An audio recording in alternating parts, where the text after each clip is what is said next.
Ah, right. Cool. Looking good. Yeah. So it looks like we're ready. So welcome everyone to the Pragmatic Practitioner Zoom. And thank you so much for so many people signed up for this particular Zoom. I'm really thrilled. This shows me that there's a lot of interest on this particular subject, which is, what do you know about facilitating change? When I started to work as a psychologist and therapist, I was told how to create change. There were a lot of ways of, this is how you do it. And I tried so many different things. Like I did, I studied many different ways of doing therapy because there's so many out there. And I wanted to know a lot about as many as possible because I was looking for what works. And what I found a lot was other people telling me what's right and wrong and how to do it. And that's not wrong. It just never really gave me the freedom to truly find out what I know. And what I found is that's not only true for people who are, psychologists or therapists. It's so often that any of us who have anything to do with people, whether it's grown-ups or children or whoever it is, there's so many people telling you how to do it and giving you an answer of what's right and good and what you should say and when you should say it, whether you are a social worker or a massage therapist or a coach or a facilitator or a parent. Gosh, there's so many points of view about how to do it. And what this program of pragmatic psychology and pragmatic practitioners inviting to is find out what you know. Because all of you listening now and later, you know something that nobody else knows. And when people look for change, they don't come to you because of what the thing is called that you're offering, the modality. They come to you because of you. And I saw this so often when when people came to the psychiatric office where I was working, they came to, I'm not sure the English word, I'm going to call it reception, like a hotel, but it's not a hotel, but let's call it reception. So people were coming to the so-called reception and then the secretary was asking, so what kind of therapy do you want? And I heard them say over and over again, I don't know. But you gotta know, what kind of therapy do you want? I don't know. I looked on the internet and I want to go to this person. Yeah, but what kind of therapy do you want? I don't care. I want to go to this person. So they were looking for the person, not for the name of the thing that the person was doing. And that was over and over again the same thing. And that showed me that people are looking for people, not for whatever the thing is called. So what we're tickling out with this pragmatic practitioner program is you and what you see in the world, what you see as possibilities. Because when I was working with people in psychiatry, people with all kinds of different diagnoses, the red thread through all of the work with them was all of these people, they were seeing the world in a different way. And they have not been acknowledged for that. They've been basically made wrong for how they see the world. And because they are an anomaly, because they don't fit the norm, and have certain symptoms of that, they're put in the category of wrong and disabled rather than different. And what I'm inviting the world to, rather than disabled, different. See people as different. See you as different. What am I seeing different? What am I seeing and what am I aware of that other people are not aware of? And if we all acknowledge that, if we all celebrate our difference, holy wow, the world is going to be different. If you just for a moment tap into that energy of, if more of us would celebrate our difference rather than try to suppress it or avoid it, if more of us would celebrate that difference, how would our future be on our planet? how would the earth be? And that's what we're looking at.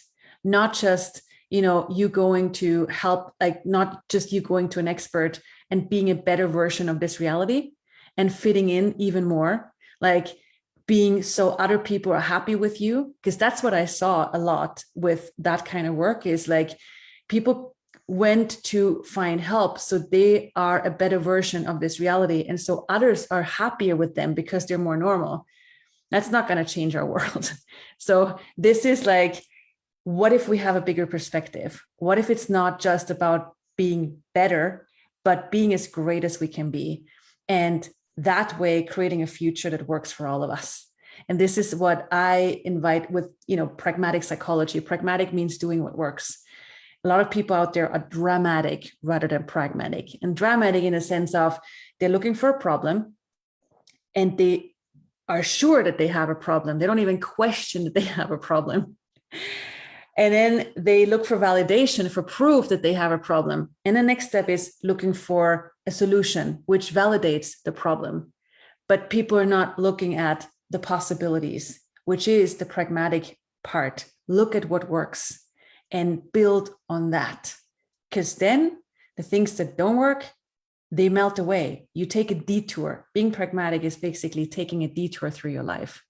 And this is something that when I started in the psychiatric field, I always knew something different is possible. I knew we could work and facilitate change in a totally different way than has ever existed. So I'm like, you know what? Let's create a new paradigm. Here it is. I wrote a couple of books. Right now, there are 4 big books out there. And I'm facilitating this program where we have people from like different, can you turn this off?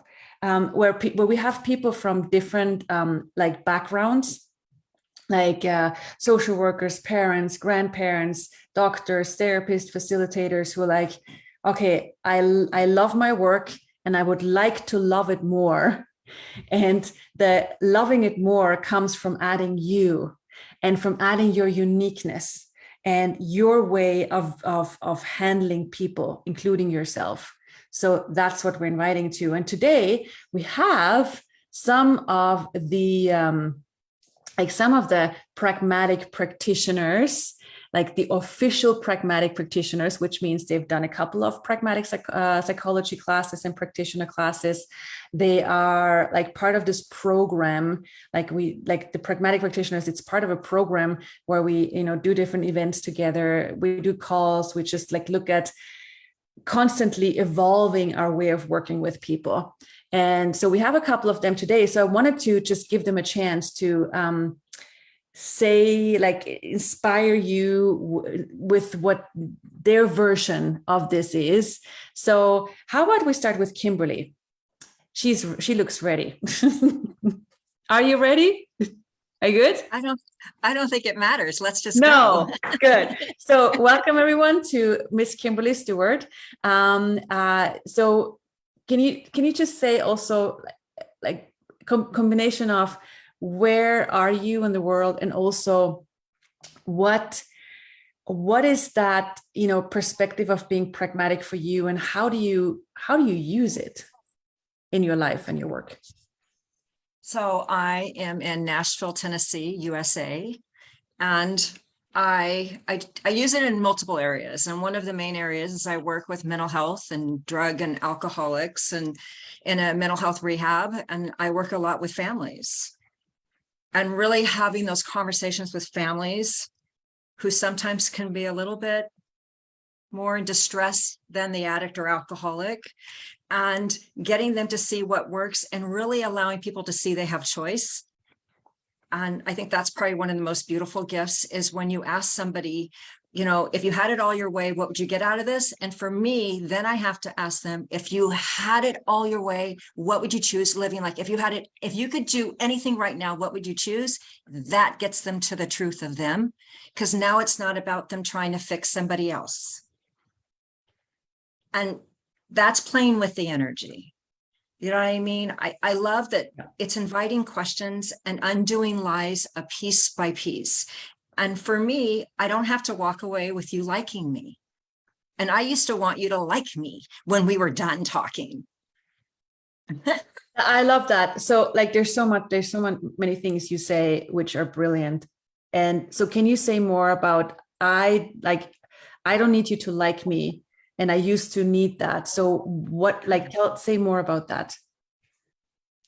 I always wanted to end a conversation that I got you somewhere, that we achieved something, that in this reality would be perfection, that you were going to walk away from me and you were going to adore me and like me, and I saved the day. I don't have to fix you or save the day. I'm just here to open you to an invitation of choice. Bam. Okay, mic drop. That's brilliant. And that's different because if you are a practitioner of any kind and you make it about achieving a result with your session, or you make it about being liked, or you make it about I did a good job, it's about you, not them.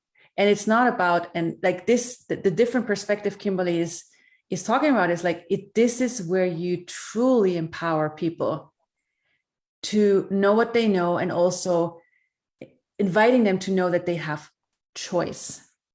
And that is truly, truly different. Like I have not seen many modalities out there that truly invite to choice. I gotta say, it's like, yeah, kind of choice, but you're still determined by your past. You're still a bit determined by your previous choices. You don't have total freedom to change your life, like a little bit in a certain range. But this is truly where you go, you know what? Here's the invitation. What are you doing with that? And whether they change or not is not bad. It's not wrong. It's just a choice. But allowing them to change and allowing them to also not change, what is that facilitating for you? What is that facilitating for the person when you're allowing them to not change? And being okay with that. That used to be very uncomfortable, watching people not change. Yeah. And opening the invitation for most people that I deal with is living in the past and being defined by their past. That's not true. Yeah. So good. Thank you. Wow. Thank you, Kimberly, for your brilliance and adding it to everything you do and your life. Truly. Thank you, Kimberly. Awesome. Thank you. Awesome. So I'm just looking at who else we have here because we have a German one tomorrow. So I'm going to take you German speakings tomorrow on the German Zoom. But let me see who else speaks English. Is Joy, are you happy saying something in English rather than Spanish? Dela, stígame. Joy Hernandez, amore. I don't know if you're here. Okay, so Joyce, probably not. She's not here. Okay, then let's move on. Let's have Ingrid. I want to hear from Ingrid. Yay! So, Miss Ingrid Scholtes, where are you in the world? I am in the Netherlands. Cool. So, what is it like? What is that for you? Like, how did this pragmatic perspective change things for you and how you work with people? Because you also facilitate change for people. True story. Yeah, it basically changed everything for me. It changed my complete way of facilitation. And it comes back to what Kimberly said about not taking it personal when somebody chooses not to change, or when somebody is changing later than, or not so fast as I would have hoped initially. It's for me, it's like, okay, cool, they're not changing. Okay, cool. So what else? What's next? And also this, if somebody changes, the first time that you notice somebody changes something because of what you said, you go like, oh, I did this, and that's amazing. And with the pragmatic psychology, I'm like, okay, cool, what's next? Not acknowledging it, but as in not making it significant. But it's still their choice, and whatever they choose. And if they tell me to my face that right now they're going to choose it, and tomorrow they've changed their mind, that's also fine. And let me just say, but what you said there is really cool, because if you have the point of view of we have a certain result in mind, that we should achieve, it's like, that's the end. But if you don't make it significant, it's like, okay, that's awesome. What else is possible? How does it get any better in this? Like, what else can you choose? And this is like acknowledging that change is not about fixing a problem or getting you right or getting you be a right person in this world. It's about the joy of being more of you. It's that like the space you open up in the world by being you. And because if it's about fixing problems, you're like, you try to like come to a result. But if you go from fixing problems to opening up possibilities, it's like an ongoing celebration. It's an ongoing celebration of what else is possible. And I saw this so much in like when I work with people in so-called therapy, if just a slight change of perspective from we need to fix a problem to we can create possibilities, it just made the conversation totally different. But also it changed people's perspective because they started to see automatically, just by change of that perspective, they started to see automatically what their resources are. And we got to acknowledge those resources much more, which they went from, I thought I was here because I'm disabled and wrong and effed up, to I am not wrong, I'm strong. How else can I use this and apply this in my life? So totally different perspective. Yeah. Oh, absolutely. And where Kimberly is using it in places where people come for rehab, I'm using it in ordinary business life. So I talk to CEOs, I talk to CFOs, I talk to managing directors, I talk to like a completely different public, and they have the same shit going on as everybody else. And the cool thing about it is the way I approach it now, by not taking things personal anymore and seeing things for what they are, and just allowing myself to do this, it makes my life and my work so much easier. And it is, for me, it is now so funny that customers come to me and say and ask me, could you please talk to my employees, because I'm a bit afraid they're not going to listen to me, but when you speak, they listen to you. And so what is that? Can you just say one thing that makes it easier for them to listen to you rather than probably someone else? Well, there's two things, because, well, one of the things is I'm an external person, so external is always easier. And the second thing is I go there and I put up my smile and I look at them and look at and go like, tell me your problems and tell me why you cannot do it. And I look at them like this, and they have a problem telling me about their problems, because I am demanding solutions and how it will work. And if they come with anything that's called a problem, I will tell them, you can do this, you could do that, you could have asked the question. I show them everything that is going away from the problem, looking into the future. And the fun thing is that I have this with people, with the normal employees, but I have people calling me and being like the director of the company, talking to me and saying like, I needed a change and I'm worried, and opening up in a private conversation that you would have never expected to happen as so let me just butt in here. So two things. You said I, like in the conversation with them, my perspective is not focusing on the problem, but of what can we change. Okay. And that's something like when Ingrid talks about it, just want to give you some background juice also. It's just like Ingrid is not saying that. She is embodying the perspective of, hey, I'm not interested in your problems. She's not saying that. She's being that. And that's the difference. She's like, if you say that, it wouldn't work. You know, I'm not interested in your problem. It doesn't work. But if you be that, if you embody that, I'm like, and go, okay, you know what? I'm the leader. Like, what are we going to do here is looking at what can change. And that just you being and embodying that perspective, that is already, it's already leading the situation towards what else is possible. And the other thing is, Ingrid was also, if you look behind the words, which we do a lot with this pragmatic psychology and practitioner program, it's like words are just a part of the communication we have. You know, words are just a little part of how we communicate with each other. So if you listen to her beyond the words, you probably also realized she's being a space of no judgment. And that's a vital part of how you facilitate change.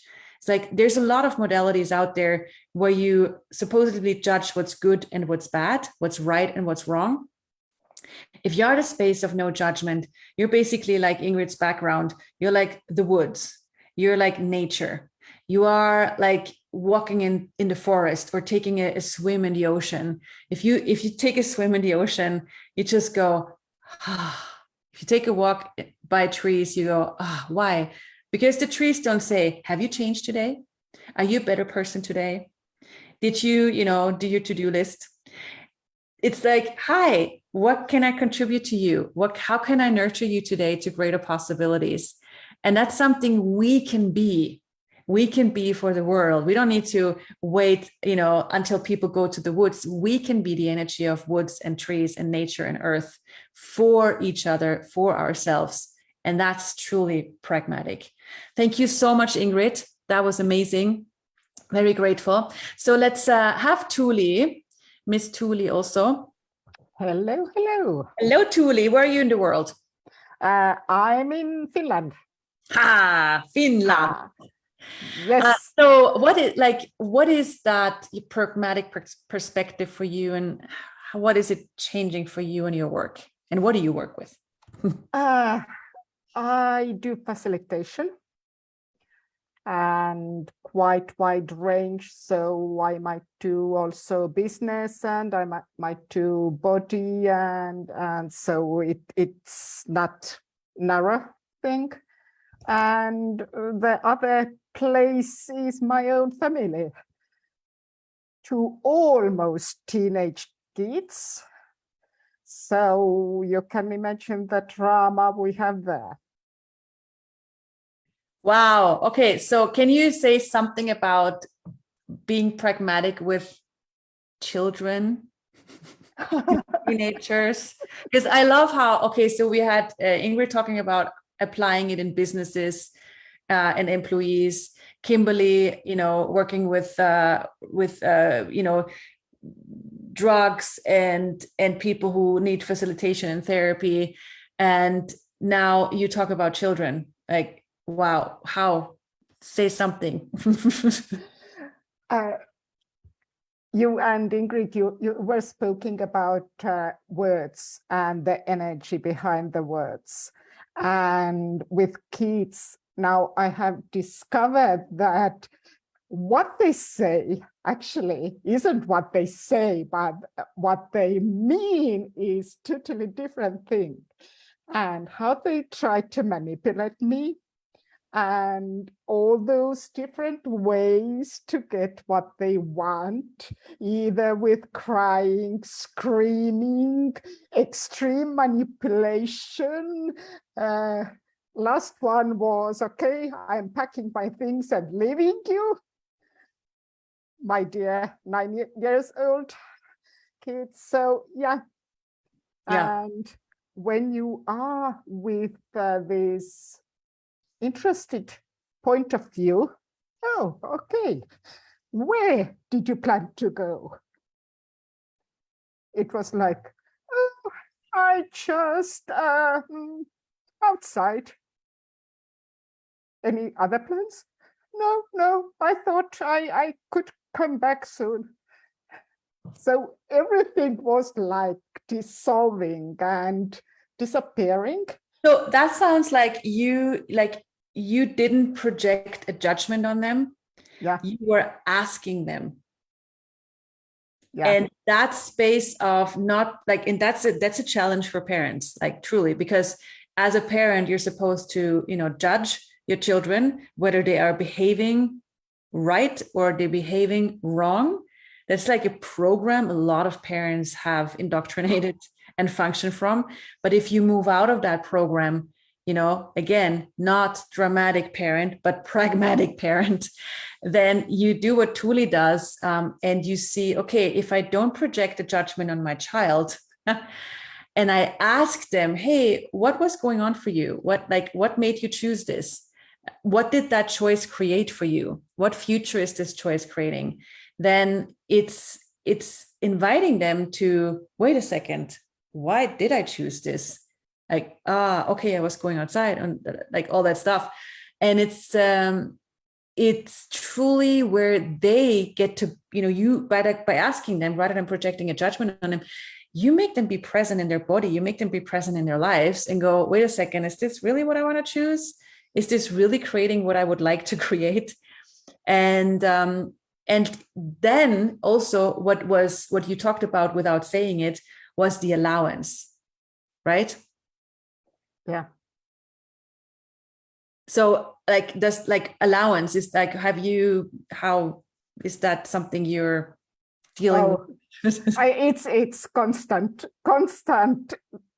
subject of study and constant thing where I develop myself in, and yeah, they still can surprise me with all kind of things. And I have just noticed that when I have this allowance, when I have this space, all those traumatic situations, they disappear. Yeah, definitely. There is no drama. There is absolutely no drama. And they start to giggle and laugh themselves because they see that, okay, wasn't so successful try. Right. Thank you so much, Julie. That was brilliant. And it's like the allowance is a big part. And you said you actually already mentioned a tool of how to get to allowance. I don't know if you guys heard it, but Julie said interesting point of view. So allowance is a big key to change. Not many people, allowance is an upgrade to acceptance. When you accept something, to get to acceptance, you still need to go, okay, I have a point of view that I need to get over. But allowance is where you have no point of view, where you have interesting point of view, where you don't agree in a line and you don't resist and react to anything. You just go, okay, interesting point of view. I have this point of view that I should be a perfect parent. Interesting point of view. I have this point of view. Interesting point of view. Wow, that I have this point of view. And you say it over and over again and you realize it's not real. It's just an interesting point of view. And I can see it this way and that way and that way. And that way you get to allowance for you. And for anybody else, even your children, which for most people is a challenge. Family is truly a challenge, but we can all practice to be more an allowance of everything. Because if you will realize everything is a gift. Everything is something that can contribute to you. Thank you so much, Thule, for sharing your beautiful, amazing perspective on children. Awesome. So we had a question in the chat also from, I don't really see. If this is a class also, if you are not facilitating, I cannot find it. Is this class something for someone who is not facilitating and is unemployed? Definitely. So this class is, so the Pragmatic Practitioner class is a 3-day class. You for this 3-day class, you actually need a prereq of bars and foundation, the Access Consciousness core classes, because we're using those tools in your work of facilitation. So that's something you could start with. And then you don't have to have a business. You don't have to be someone who already does the facilitation of change. Like we have, as Ingrid is writing, they're people who are parents, hairdressers, flight attendants, anybody who's working with people is okay, you know what? I'd like to be better at what I do. And I'd like to maybe expand it to have also sessions on the side, however you want to create your life. So this is the possibility. Cool. So I don't really want to stress the translators too long. Alko, is it a short question? Because I see your hand up. Yeah. Okay. Please ask your question. Wait a second, you're not muted. Yeah, now. Am I audible? Now Yes. am I audible? Okay. Hi, I'm Anuradha and I'm from India. Actually, I missed quite a lot of your class because of the electricity problem over here. But before you had come on to the line, I had a talk with Ingrid and one or two other colleagues who were here. I'm sorry, I don't know their names. But I had said that, you know, I suffer from bipolar. And I've been with this condition for almost now 35 years plus. However, I've led a very normal life. I'm a deputy director with the international organization, and I lead the legal department. So my question is that, you know, sometimes when I'm in this condition, I either tend to go into the manic phase or I tend to go into the depressive phase. But that's only at times. Otherwise, I'm normal with the help of psychiatric medicines, which I take. However, I would like to know which are the tools that I should use to get out of it, because I've done bars, I've done many other courses also in Access, and I want to know what's the way forward, you know, to first of all destigmatize myself from this situation. Because nobody else as much knows about it as I do, you know. Yeah, thank you. The second is, okay. And the other is, could you guide me to some class which I could attend, or a book I could read, or how could I educate myself on my condition more? Thank you so much. So thank you for asking. Great question. And I got to also say, how awesome is it that you have the courage to not make that kind of label significant and relevant or stop you in any way, but create your life, out-create it, and also not define you through that. And that's very important, because that's what I've seen a lot of people do, that they find themselves with that label and think, this is who I am. No, that's not who you are. That's something you can use as a resource. Like all of these labels, all of these diagnoses, they're actually resources if you start to change your perspective. So what I highly recommend is, like, there are 4 books I wrote. I would highly recommend reading the Pragmatic Psychology book, the Advanced Pragmatic Psychology book. Those 2 I could highly recommend. There is also a telecall I did, which is someone can maybe put it in the email, follow-up email. It's a 3-part telecall about mental illness, different diagnoses and the capacities behind them. Okay. But we can put them in the follow-up email. And then there's a lot of, like, I would say, follow what you know. Like, if you see classes posted, always ask, what future will this create? If I take this class now, what future will this create? Because all of them are amazing, but you know which one of those classes contribute to you when. And so ask, if I choose this class, what will that create? And you will know. And you can always ask and write an email to us, and we are happy to assist with that as well. Okay. Thank you so much. And I must add that you are really beautiful, inside out. Thank you. Oh, thank you so much. Thank you so much. You're sweet. Thank you. You're so blushing. Yes, I know. I'm like, oh, thank you, receiving. And that's something, it's cool because, you know, now me blushing, it's something that, you know, what I love is, like, whatever comes up, you know, if you just receive it and you don't judge yourself for it, it's all fun and games. It's like, you know, what if there's nothing wrong? You know, even if you blush, you're like, hi, you know, I have a lot of color in my face. Hello, you know, and it's something that, you know, people would make themselves wrong for. But what if it's just what is in the moment, and you can enjoy everything that shows up, and it's an inspiration to more freedom to other people, you know, like, hello, here's someone who's in public, who's blushing. Hey, you know, awesome. So I hope this contributed to you guys, and we're going to send you like a list of what's coming up, and you can join a newsletter and whatever, but there's a lot of stuff out there, so you guys know what's available. And, you know, what if we don't need to be perfect anymore? What if whatever, whatever comes up for you, everything is something that you can celebrate and everything can point you to greater possibilities. And that's what I see in the world right now. Like the world on the one hand is a really crazy place right now, but in crazy times like this, there's always golden possibilities. You just got to change your perspective and ask what's right about this and how can I use these insane times to as a jumping board to greater possibilities. What do you know? And what if now is the time to use everywhere you've been called insane as the sanity that changes our world and future.